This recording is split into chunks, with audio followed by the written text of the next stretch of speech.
नमस्कार दोस्तों, welcome back to JD education.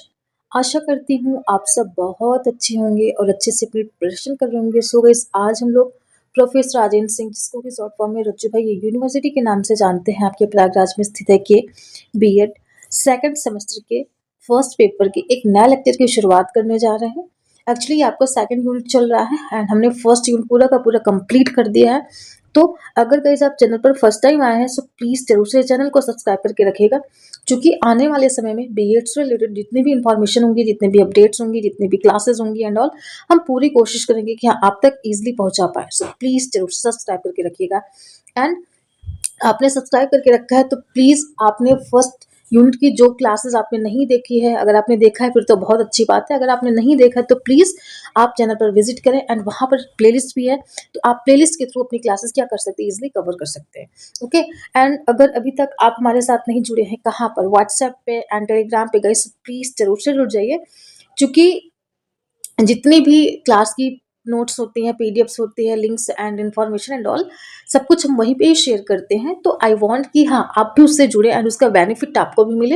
And आपने देखा कि फर्स्ट सेमेस्टर में सारे क्वेश्चंस हमारे ही नोट्स से आए थे, so this time also it's going to happen कि हाँ your question is going to arise from my notes only. हमारे नोट्स से आपके क्वेश्चंस आएंगे। सो प्लीज आपको फुली डेडिकेशन के साथ अपनी प्रिपरेशन स्टार्ट कर देनी है। तो आइए हम लोग अपने लेक्चर की शुरुआत करते हैं। बट लेक्चर स्टार्ट करने से पहले want to say thank you all guys, because ना you guys supporting too much. Thank you so much guys, thank you so much for your love, for your support. ऐसे हम लोग एक दूसरे का सपोर्ट करते रहेंगे और आगे बढ़ते भी रहेंगे। Let's learn together and enjoy learning. तो बिल्कुल आज का हमारा जो टॉपिक है वो education policy of the British Indian government 1857 to 1947। Means कि ब्रिटिश यानी कि भारतीय सरकार की शिक्षा नीति है ना, जो ब्रिटिश के टाइम पर जो भारत के लिए जो भी शिक्षा का लाइक प्रावधान हुआ था, जो भी उसमें नीतियां बनाई गई थी, जो उसमें नीति में परिवर्तन हुए थे, वही सारी चीजें आज हमें देखनी है। तो आइए हम लोग अपने लेक्चर की शुरुआत करते हैं। सबसे पहले हम देखते हैं इसका हिस्टोरिकल बैकग्राउंड। क्योंकि अगर किसी भी हमें टॉपिक को समझना होता है या फिर कुछ भी हमें देखना, तो उसके पास्ट को हमें जरूर से देखना चाहिए, फिर उसके आधार पर हम प्रेजेंट एंड फ्यूचर का भी क्या कर सकते हैं, उसका प्रिडिक्शन कर सकते हैं। एक बार हम देखते हैं किसमें क्या हुआ। After the revolt of 1857, the British government took direct control of India from the East India Company 1858। Means होता क्या है कि 1857 के विद्रोह के बाद भारत का शासन ईस्ट इंडिया कंपनी से ब्रिटिश क्राउन के हाथ में आ गया। मीन्स हुआ क्या कि जब 1857 का विद्रोह हुआ तो उस टाइम पर जो भारत में शासन कर रही ईस्ट इंडिया कंपनी थी ना, तो उसका जो शासन था, मतलब वो उस कंपनी के हाथ में था। किसके हाथ में? वो ईस्ट इंडिया जो कंपनी थी उसके हाथ से हट करके जो ब्रिटिश क्राउन यानी कि जो ब्रिटिश का जो राजा था, अभी भी वहां पर राजतंत्र चलता है ना, तो उन राजा के हाथ में चला गया।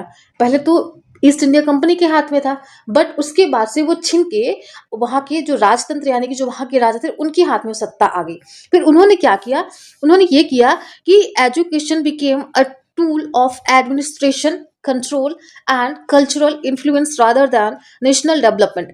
कि अब जब उस राजा के हाथ में सत्ता आ गई तो इन्होंने क्या किया कि शिक्षा को राष्ट्रीय विकास नहीं, मतलब भारत की अगर परिप्रेक्ष्य में बात करें तो उन्होंने शिक्षा को एक राष्ट्रीय डेवलपमेंट के लिए नहीं करा। उन्होंने क्या क्या किया? उन्होंने बल्कि इसको प्रशासनिक सुविधा, मतलब इसके थ्रू अगर हम इनको शिक्षित करेंगे ना, तो ये लाइक जैसे फॉर एग्जांपल अगर एक जो राज्य होता है या फिर एक एक इंस्टीट्यूट की हम बात करें, तो वो बच्चों को पढ़ाते हैं, तो कहीं ना कहीं वो बच्चों को अपने शिक्षित करते हैं और उनको पता होता है कि ये हमारे भविष्य है और इनके थ्रू ही हमारी जो सत्ता है, जो हमारा सिस्टम है, वो गवर्न करेगा।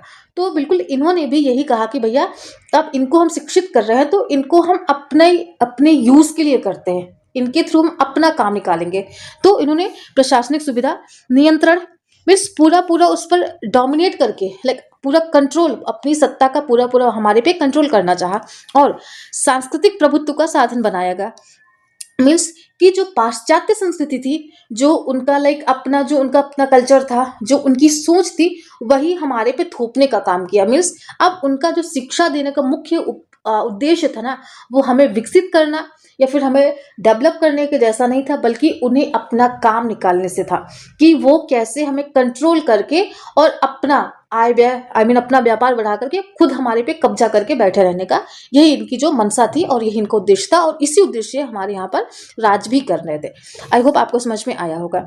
नेक्स्ट हम चलते हैं कि main objectives of British education policy. अच्छा, इनकी जो शिक्षा की नीति थी उसका क्या उद्देश्य था, आइए हम लोग एक बार इसको देखते हैं। सबसे पहले to create loyal clerk, means जब वो शिक्षा देते थे उनका जो उनकी मंशा थी, जो उनका उद्देश्य था कि अगर हम जिसको शिक्षित करेंगे, चूंकि हमारे यहाँ की जो परंपरा है ना कि हम जिस भी टीचर से शिक्षा अर्जित करते हैं, जो भी टीचर हमें गाइड करता है, तो हम उनके लिए बहुत वफादार होते हैं। तो डेफिनेटली उन्होंने बोला कि अब हम इनको टीच करेंगे और ये हमारे लिए लॉयल रहेंगे, हमारे लिए वफादार रहेंगे, तो हम जैसे चाहें वैसे अपना काम निकलवा सकते हैं। दूसरा, टू स्प्रेड वेस्टर्न कल्चर, वही ना कि इनकी अपनी पाश्चात्य संस्कृति को क्या करना था, इसका प्रचार प्रसार करना था कि ये अगर इनकी जो पहनावा है, जो इनका खान पान है, जो इनका रहन सहन है, जो इनकी सोचने की जो इनका दृष्टिकोण होगा ना, वो सब कुछ अगर पाश्चात्य संस्कृति से प्रभावित होगा तो डेफिनेटली हमारा विरोध करेंगे नहीं, तो हम अपने मनमानी जो हमारा मर्जी हम वो करेंगे, ऐसा इनका मानना था, यही उनका उद्देश्य था। अगला है टू स्ट्रेंथन ब्रिटिश रूल्स, वही ना कि जो इनका ब्रिटिश शासन था उसको मजबूत करना था कि कोई हमारा विरोध नहीं करे और हम अपनी मनमानी करते रहें। फिर अगला, to produce English educated Indian, कि डायरेक्टली या फिर इनडायरेक्टली दोनों तरीके से हम अंग्रेजी शिक्षक भारतीय तैयार करना, कि ये शरीर से तो और इनका जो ब्लड रहेगा वो भारतीय रहेगा, बट इनका जो टेस्ट रहेगा, जो इनका रहन सहन पहनावा, जो भी इनका जो कुछ भी इनका रहेगा ना, वो इंग्लिश होना चाहिए, तो ऐसा इनका उद्देश्य था। फिर अगला, to limit mass education, means जन शिक्षा को सीमित रखना, कि जो यहाँ पर हर कोई किसी को शिक्षित नहीं किया जा सकता है, बस उतने को ही करना है जिनसे अपना काम निकाला जा सके। अगर हर कोई शिक्षित हो जाएगा फिर तो कहीं ना कहीं हमारे लिए वो एक प्रकार से बैरियर का काम करेगी, हमारे लिए बाधा उत्पन्न होगी, बट हम एक लिमिटेड अमाउंट में कोई चीज़ करेंगे ना तो फिर वो हमारे लिए बेनिफिशियल रहेगा, ऐसा इनका मानना था। अब इसके कुछ की आइडियाज हैं, वो क्या है कि education was not meant for the masses but for small elite class, मतलब इनका जो मेन फोकस था वो क्या था, इनका जो मेन फोकस था कि ये आम जनता तक शिक्षा पहुंचाना नहीं था, बल्कि जो मेन फोकस था वो कुलीन प्रजाति के, है ना, जहाँ के बहुत कम लोग हों, जहाँ पर अपनी प्रभुत्वता को, जहाँ पर अपनी सत्ता को डोमिनेट कर लेते, बट उन्हीं समाज को क्या करना था, एडुकेट करना था, यही इनकी मंशा थी और यही इनका शिक्षा देने का उद्देश्य था। आई होप आपको समझ में आया होगा। आइए हम लोग नेक्स्ट चलते हैं। मेजर एजुकेशनल डेवलपमेंट्स 1857 टू 1947 की प्रमुख कुछ शैक्षिक घटनाएं। अब ये क्या क्या शैक्षिक घटनाएं हो सकती हैं, आइए हम वन बाय वन देखते हैं। मीन्स ए यानी कि जो पहला था, इसमें क्या है कि establishment of universities 1857, university of Calcutta, Bombay and Madras. Means 1857 में हमारे यहाँ पे 3 यूनिवर्सिटी लाइक इस्टेब्लिश होती हैं। सबसे पहला आपका क्या, सबसे पहला आपकी कैलकाटा, उसके बाद सबसे पहले इन द सेंस की मतलब एक ही साथ में हुई हैं, कैलकाटा, बॉम्बे एंड मद्रास। अब इनको क्यों स्थापित करा गया था, इनके पीछे का क्या रीजन था, इसको हम देखते हैं कि ये first modern university in India, कि ये भारत की सबसे पहली लाइक एक प्रकार से आधुनिक विश्वविद्यालय का यहाँ पर स्थापना हुई थी। And it was based on the London university model, जो इसका मॉडल था, जो इसका स्ट्रक्चर बनाया गया था, वो लंदन यूनिवर्सिटी के आधार पर बनाया गया था। फिर it was emphasise on the examination not teaching और रिसर्च, मतलब ये मोस्टली जो प्रकार से कह सकते हैं एम्फोसाइज करना था, फोकस करता था, यानी कि उस पर जोर डालता था, वो किस पर था, वो परीक्षा प्रणाली पर, ना कि शिक्षण और शोध पर, है ना। तो ये परीक्षा प्रधान प्रणाली ही इस मतलब यूनिवर्सिटी में मेन रूप से देखा गया, बल्कि उसमें शोध और क्या कहते हैं टीचिंग वगैरह को कोई ज़्यादा स्थान नहीं मिल पाया। फिर उसके बाद इसकी लिमिटेशंस क्या थी कि no focus on the originality और नेशनल नीड्स, मतलब जो हमारी लाइक रियलिटी थी, जो हमारी ओरिजिनलिटी थी, जो हमारी सच्चाई थी, उसको इन्होंने एक प्रकार से बोलते इग्नोर करके, और जो हमारी नेशनल नीड थी उसको भी इन्होंने इग्नोर करा, बल्कि आधुनिकता को ही मतलब सार्वभौमिकरण से अप्लाई करा। फिर नेक्स्ट हमारा क्या होता है, हंटर कमीशन, है ना, हंटर आयोग 1882। अब इसमें क्या क्या चीजें हमें देखने को मिलती है, इसके जो चेयरमैन थे ये हाँ सर फिलिप जोसेफ हर्टवोंग, मतलब इनका मैं आपको नाम लिख के बताती हूँ कि ये इनका पूरा नाम विलियम हंटर है, बट इनको एक्चुअल में जो इनका पूरा नाम है मैं यहाँ पर लिखती हूँ। सर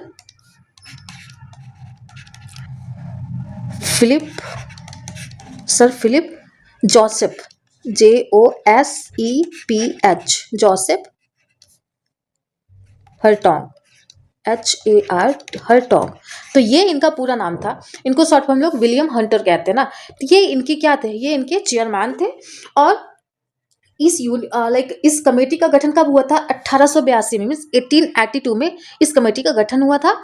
और जो इसकी रिकमेंडेशन थी ना, ये जो इन्होंने जो इनका फोकस एरिया था, क्यों इनको गठित की गई थी, इनको प्राइमरी एंड सेकेंडरी एजुकेशन को बढ़ावा देने के लिए, मतलब मेन जो इनका फोकस था, मेन जो इनका जोर इन्होंने दिया था, वो आपके प्राइमरी एंड सेकेंडरी एजुकेशन पर ही दिया था।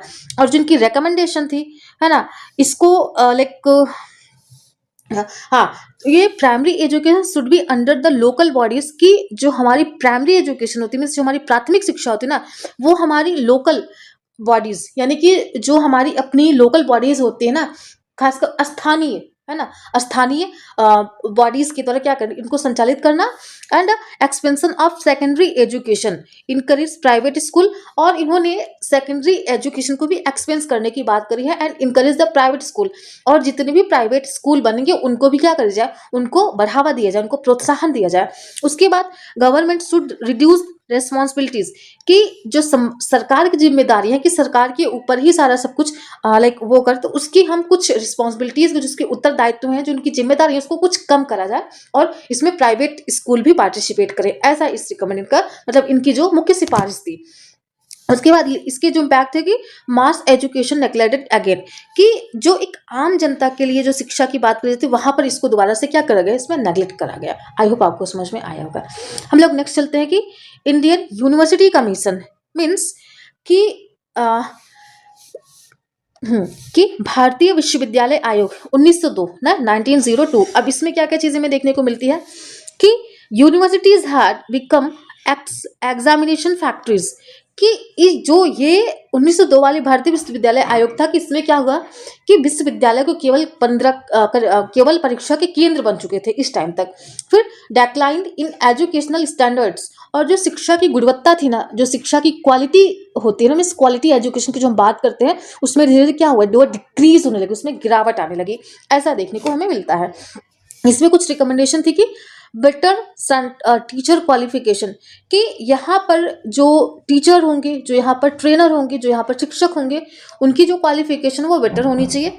And control over private college, कि जो प्राइवेट कॉलेज है उनके ऊपर हम कंट्रोल करें। एंड इम्प्रूव एकेडमिक्स स्टैंडर्ड्स, और जो एकेडमिक स्टैंडर्ड्स हैं, जो एकेडमिक्स जो मानक है ना, उनमें कुछ इंप्रूवमेंट लाया जाए। ऐसा इस कमीशन का ये मानना था, ये इनकी रिकमेंडेशन थी, इनकी जो सिफारिश थी।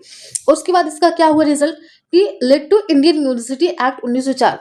तो यहाँ पर इसी टाइम पर जो इंडियन यूनिवर्सिटी में भारतीय जो विश्वविद्यालय थे, उनको क्या हुआ, एक प्रकार से मैं एक मिनट में बता रही हूँ आपको। हाँ, तो इसका मतलब है कि led to Indian university act, की मतलब फिर इसी को देखते हुए जो भारतीय विश्वविद्यालय अधिनियम है ना, उसको क्या हुआ, वो लॉर्ड कर्जन द्वारा क्या हुआ, उसको नियंत्रित किया गया, और 1904 में इसको बनाया गया। और उसमें होता क्या था कि इस अधिनियम द्वारा जो कि उच्च शिक्षा को नियंत्रित करने और उसमें सुधार के उद्देश्य से पारित किया गया था। और इस अधिनियम का जो मुख्य कारण था ना, 1902 का जो हमारा था ना ये, हाँ, तो कुल मिलाकर के जो हमारी 1904 की इंडियन यूनिवर्सिटी एक्ट था, मीन्स भारतीय विश्वविद्यालय आयोग, इसका गठन किया गया था। बस इतना इसमें हमें समझना है, बाकी उसमें हमें रिसर्च करने की जरूरत नहीं है फिलहाल। फिर अगला हम लोग देखते हैं, नेक्स्ट हमारा क्या है कि government resolution on education, means शिक्षा पर सरकारी प्रस्ताव 1913 में ये पारित होता है। इसमें क्या क्या चीजें हमें देखने को मिलती है, देखिए गाइस, इसमें हमें रिसर्च नहीं करना है, just we have to crack our exam, बस हमें उतना ही करना है, इसमें और ज़्यादा करने की ज़रूरत हमें नहीं है, ठीक। अब इसमें क्या क्या होता है कि accepted government responsibility for education. अब यहाँ से जो बदलाव हमें देखने को मिलता है कि पहली बार सरकार ने जो शिक्षा की जिम्मेदारी ना, उसको एक प्रकार से बोला जाए तो उसको स्वीकारा, मतलब उसको अच्छे से एक्सेप्ट करा कि नहीं, ये हमारी रिस्पॉन्सिबिलिटी, हम प्राइवेट को ही पूरा जिम्मेदारी उसको नहीं दे सकते हैं। फिर importance of primary education recognised. जो 1913 में जो एजुकेशन रिवोल्यूशन हुआ था, रेजोल्यूशन हुआ था गवर्नमेंट का, तो उन्होंने बोला था कि भैया हम जब तक प्राथमिक शिक्षा, हम प्राइमरी एजुकेशन को नहीं जोड़ देते तब तक हम सेकेंडरी या फिर हायर एजुकेशन को हम आगे नहीं ले जा सकते हैं। जैसे कि महात्मा गांधी जी जो थे तो इन्हीं पर वो अपना उनका जो मत था यही था कि हमें पहले अपनी नींव को मजबूत करनी होगी, फिर जो हमारा दीवार है, जो हमारी छत है ना, वो अपने आप से स्ट्रांग हो जाएगी। तो ऐसा इस रेजोल्यूशन में हमें देखने को मिलता है। अगला है एक्सपेंशन ऑफ यूनिवर्सिटीज, मतलब इसके आधार पर जो विश्वविद्यालय है ना, उनका क्या हुआ, वो विस्तार और प्रसार होने लगा। उसके बाद लेकिन इसमें एक रियलिटी जो देखने को मिलती है कि वेरी स्लो एप्लीकेशन, इम्प्लीमेंटेशन, मतलब जो इसको एप्लीकेबल बनाना ये थोड़ा सा स्लो हो गया था इस टाइम तक। आई होप आपको समझ में आया होगा। हम लोग नेक्स्ट चलते हैं। नेक्स्ट हमारा क्या है कि सैडलर कमीशन 1917 से 1919, मतलब सैडलर आयोग 1917 से 1919 में हमें क्या क्या चीजें देखने को मिलती हैं, एक बार इस पर नजर डालते हैं। इसके जो चेयरमैन थे वो कौन थे, मिचेल सैडलर, ये इनके चेयरमैन थे। और इनका जो मेन फोकस एरिया था वो क्या था कि यूनिवर्सिटी एजुकेशन, मीन्स की विश्वविद्यालय शिक्षा, ये कुल मिलाकर हायर एजुकेशन पर ये फोकस करते थे। उसके बाद हमारा नेक्स्ट क्या है कि मेजर आइडियाज जो थे वो क्या थे कि school education affects university education, 12th year school system recommended, कि यहाँ पर क्या हुआ कि आ, हाँ, जो स्कूल एजुकेशन था वो उन्होंने बोला कि जो हमारा स्कूल एजुकेशन होगा, यानी कि जो हमारी प्राइमरी शिक्षा होगी, जो हमारी प्राथमिक शिक्षा होगी, उसका जो इम्पैक्ट जाएगा वो हमारी यूनिवर्सिटी पर जाएगा, हमारी यूनिवर्सिटी एजुकेशन को। इसलिए हमें जो हमारी स्कूल एजुकेशन है और हमारी यूनिवर्सिटी एजुकेशन दोनों पर क्या प्रॉपर फोकस किया जाए। एंड इन्होंने 12 ईयर स्कूल सिस्टम और जो 12 साल तक जो स्कूलिंग सिस्टम का जो हम लोग देखते हैं ना सिस्टम, ये कहीं ना कहीं इस आयोग यानी कि ये सैडलर आयोग के रिकमेंडेशन के अकॉर्डिंग हमें देखने को मिलता है, इनकी सिफारिशों पर। तो इसमें क्या क्या चीजें देखने को मिलती है कि स्टैब्लिश इंटरमीडिएट कॉलेज, कि इंटरमीडिएट कॉलेजों की क्या हुई, स्थापना करवाई गई। और emphasise on research and teacher training, एक पहली बार ऐसा हुआ देखने को मिलता है हमें कि जो टीचर एजुकेशन है, जो टीचर ट्रेनिंग है एंड जो रिसर्च है, उस पर भी फोकस किया गया। आई होप आपको अब समझ में आया होगा। अब हम लोग नेक्स्ट चलते हैं, हरटोंग कमेटी। अब अगर हम बात करते हैं हरटोंग कमेटी की, तो इसमें हमें क्या क्या चीज़ें देखने को मिलती है, आइए एक बार हम लोग इस पर भी एक नज़र डालते हैं। ये आपकी जो कमेटी थी ये कब, ये 1919 में 1929 में बनवाई गई, मतलब इसका गठन हुआ। अब इसमें क्या, इसके जो चेयरमैन थे, यहाँ पर कुछ तो दिक्कत है, एक बार गाइस मैं बता रही हूँ।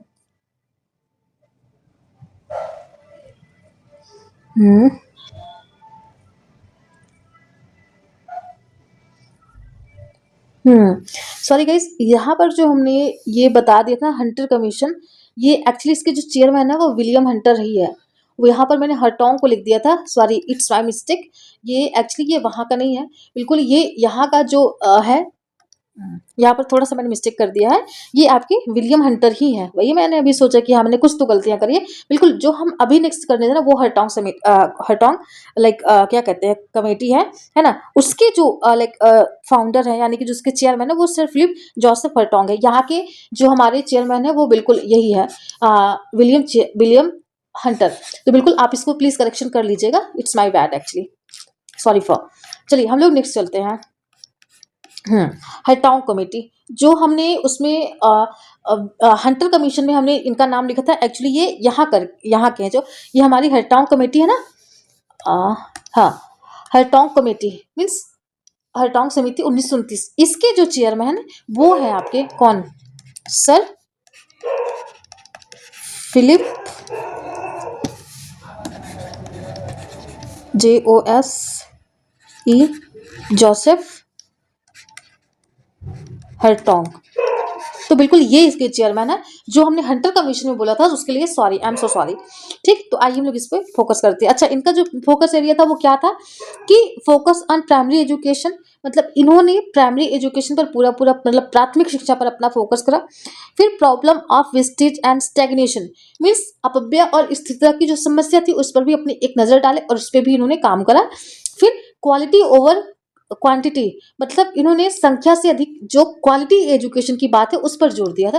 तो ये हमारी कुछ मतलब इनकी जो मुख्य सिफारिशें थी, जो इनका मुख्य रिकमेंडेशन था वो देखने को हमें मिलता है।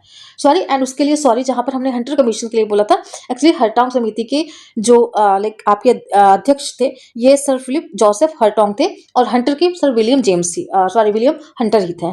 ओके, एक्चुअली थोड़ा सा मेरे को कन्फ्यूजन हो गई थी उसमें। चलिए हम लोग नेक्स्ट चलते हैं।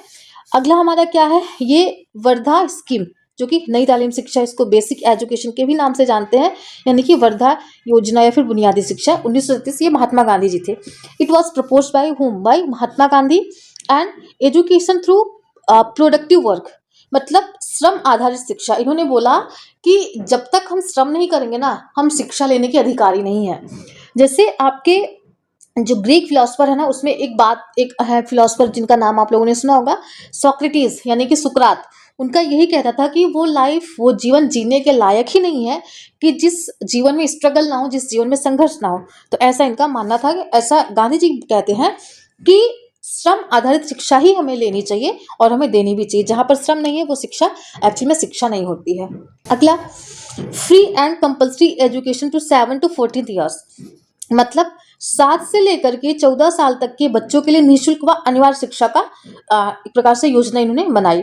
फिर मदर टंग एज मीडियम, जो हमारी मातृभाषा है उसमें हमें शिक्षा का क्या हो, वो हमारा मेन माध्यम होना चाहिए, वो मुख्य लाइक माध्यम होना चाहिए कि हम अपनी मदर टंग में ही शिक्षा को क्या करें, अर्जित करें। ऐसा इस योजना में क्या हुआ, हमें ये कुछ रिकमेंडेशन देखने को मिलती है।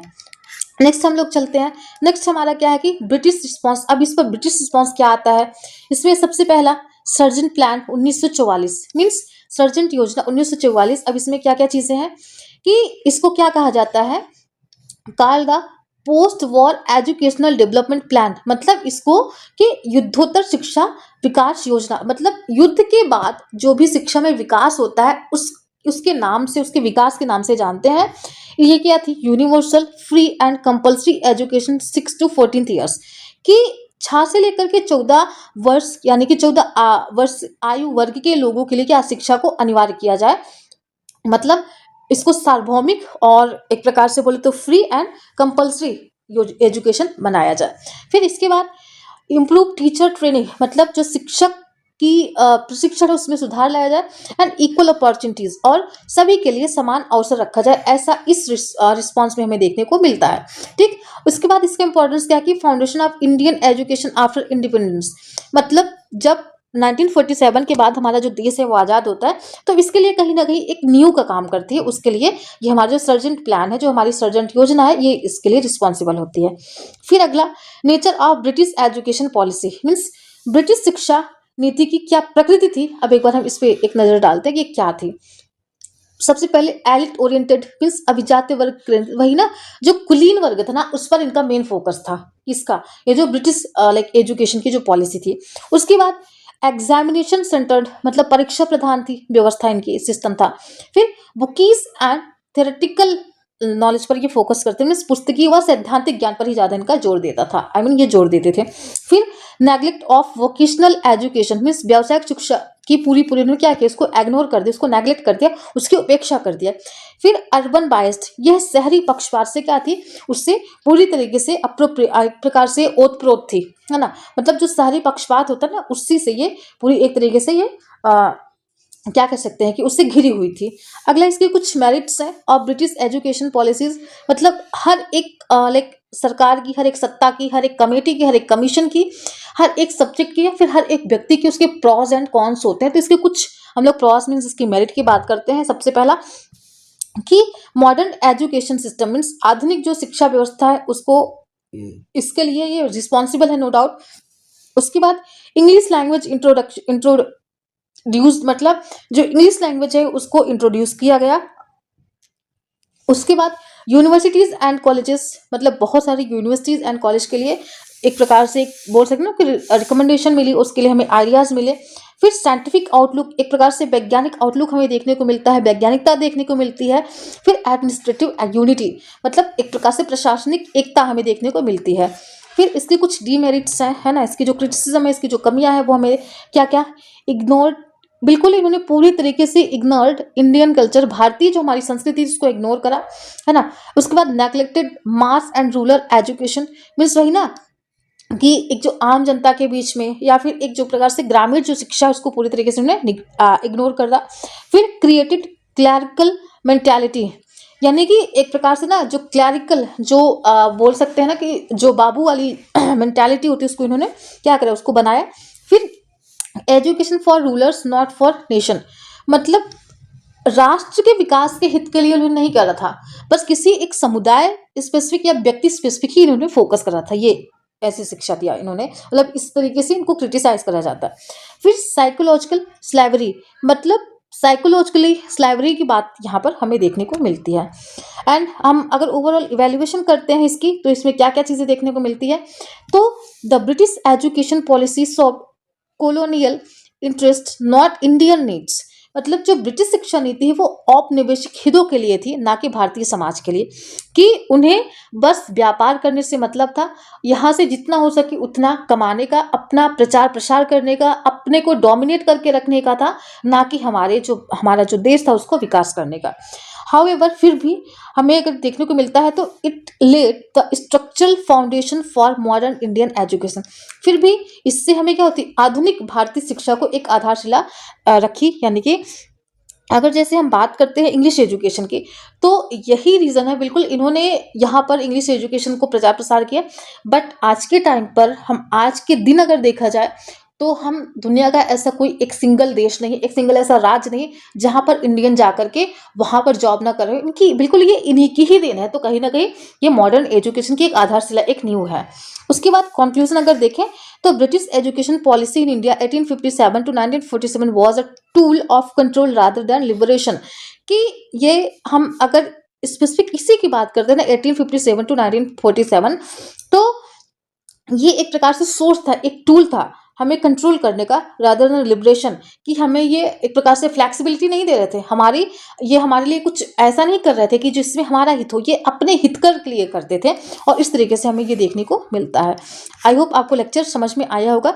एंड गाइस, जहाँ पे भी कोई डाउट होगा, कोई भी क्वेश्चन होगा, प्लीज़ आप हमें जरूर से आप कॉमेंट करिएगा। I would love to solve your queries and all. And हाँ, वंस मोर की आई वांट टू क्लियर कि जहाँ पर हमने हंटर कमीशन की बात करी थी, तो बिल्कुल वहाँ पर हमने जो सर फिलिप्स की बात करी था, वो एक्चुअली हरटोंग कमेटी के चेयरमैन है, और वो हंटर कमीशन के विलियम हंटर है। तो आई होप आपको अभी क्लियर हुआ होगा। सो हम लोग आज के लिए इतना ही रखते हैं, एंड मिलते हैं एक नेक्स्ट वीडियो में। तब तक के लिए गाइज आप अपना ध्यान रखिएगा, and thank you so much for today, and we will meet in next video. तब तक के लिए अपना ध्यान रखिएगा। Thank you so much.